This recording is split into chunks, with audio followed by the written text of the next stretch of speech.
Love is a superpower. It teaches the brittle to bend. It shows the selfish how to share. It grants courage to the coward. Well, I think like we discussed before this, you walk out and say, well, at least we weren't called Nazis. That's a positive step. It's just some of the back and forth yesterday after Governor J.B. Pritzker's speech in State of the States and budget address for fiscal year 2027. I'm Greg Bishop. This is Illinois in Focus Daily, where you get the latest of what's going on in the land of Lincoln. And yesterday, a big day at the Capitol.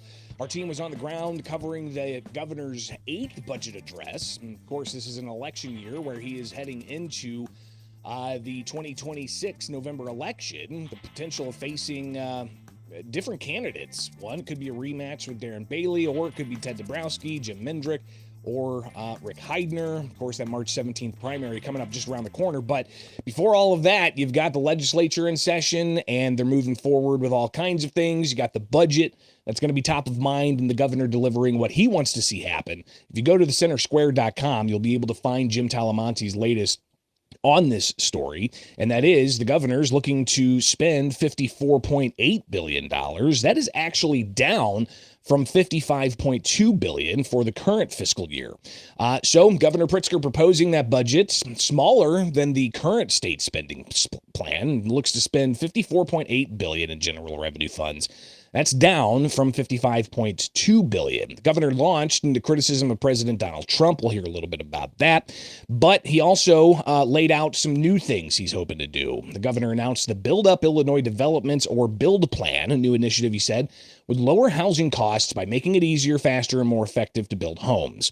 On energy policy, the governor called for a 2-year pause on new data center tax credits. And that's something that he's been criticized before for carving out certain industries and having government pick winners and losers.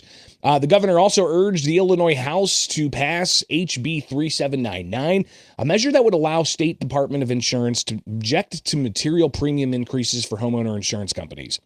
So that's clearly going to be a big issue heading into the rest of the legislative session.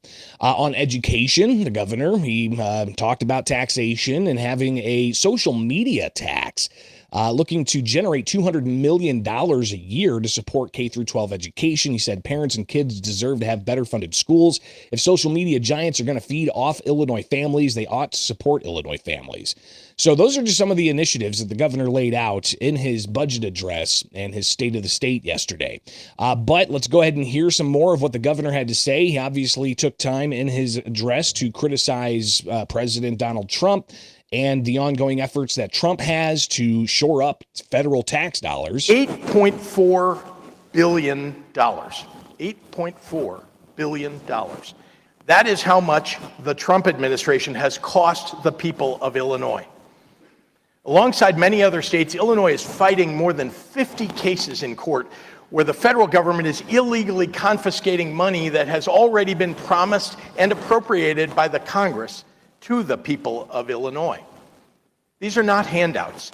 These are dollars that real Illinoisans paid in federal taxes and that have been constitutionally approved by our elected Democratic and Republican representatives in Washington. The governor went on to talk about all of his initiatives and, reflecting back on last year, if you recall, I think he used the word Nazi 6 times, compared the Trump administration to authoritarianism, rise in World War II with Nazi Germany. So he was pretty roundly criticized for that. And we reviewed some of that yesterday, just kind of reflecting, but we didn't really hear that in the speech this year. Instead, he talked about love. Illinois was the canary in the coal mine for what we saw happen in Minnesota. He talked about love. He talked about the importance of love. I've been thinking a lot lately about love, about loving people and loving your country and the power involved in both. Love is an affliction. It's the most fortifying of our emotions and the most debilitating. It refuses to ground itself in logic or reason. Its very existence enriches us, even though its presence always creates chaos. Love is a superpower. It teaches the brittle to bend. It shows the selfish how to share. It grants courage to the coward. Once sparked, love becomes momentum. It's the sled gathering speed down the hill.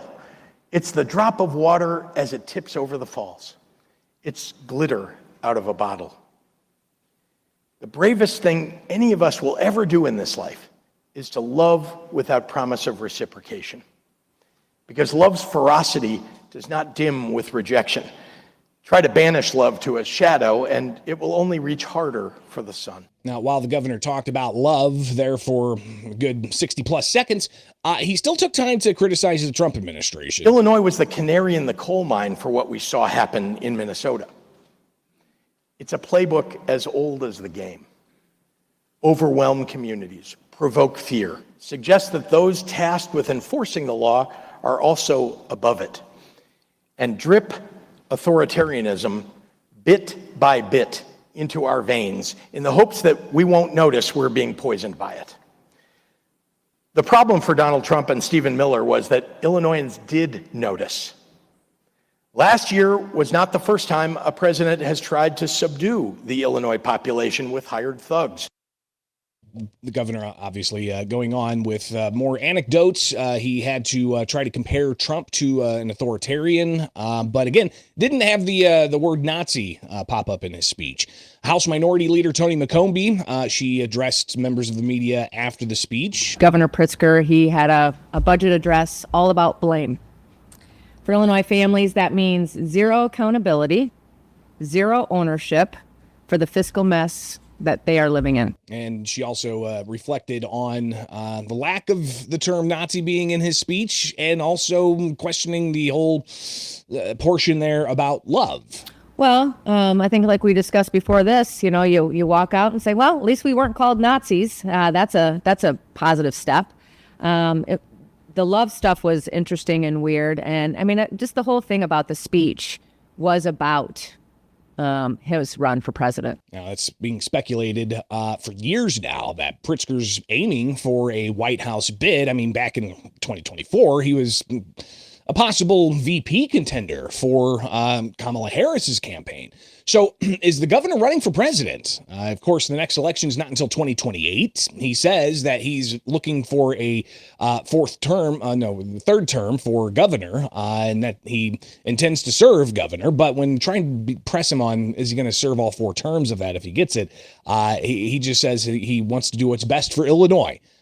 So we have yet to really get that clear if the governor is going to run for president. But Ryan Spain, another Republican leader in the Illinois House, even though they're in the minority, he also had time to criticize the governor's speech, and saying that the record of Pritzker's time in office so far has not been good. We certainly got a state of the state of how J.B. Pritzker's presidential campaign is going. And that's why I think he spent the majority of this speech today over 20 times name-checking the President of the United States, filling his speech with, in my view, very false and dangerous claims that the state of Illinois is being deprived of billions of dollars of federal funding that has yet to come to fruition. From the poor record of Illinois, the population losses, the business losses that we have experienced now for 8 years under the J.B. Pritzker administration.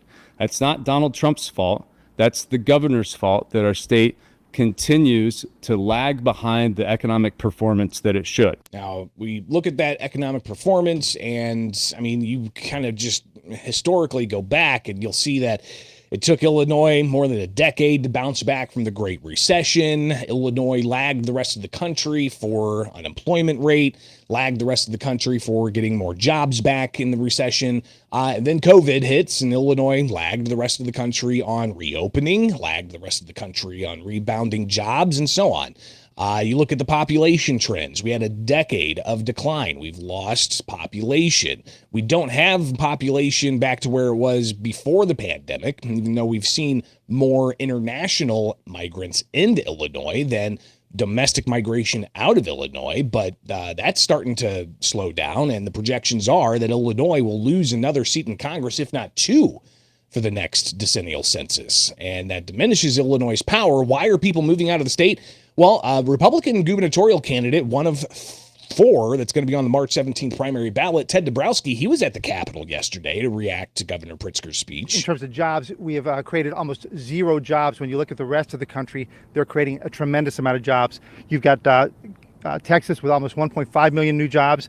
You've got Florida with over 1 million new jobs, and this is the fifth worst in the country at just 13,000 jobs. That's almost zero. And you can imagine what that means to Illinois looking for opportunity. We are paying the price for Pritzker's economy, and people are paying that price. Not only that, but those taxes are outpacing wages. Illinois has the wages in the country. And this is the stuff that matters to people. The wages can no longer keep up with the tax bills, especially the property tax bills. And Illinois having some of the highest property taxes in the country. So obviously you've got some of those concerns that continue to grow as the economy in Illinois not as vibrant as some of the other economies like Florida or Texas or so on. So all of this obviously even reaching the White House. Yesterday, Caroline Leavitt, during a White House press briefing, the press secretary was asked about one particular measure that the reporter threw out there for the White House to react to from Illinois, but they didn't necessarily directly respond to that. And I think the question was about giving some college tuition dollars to non-citizens.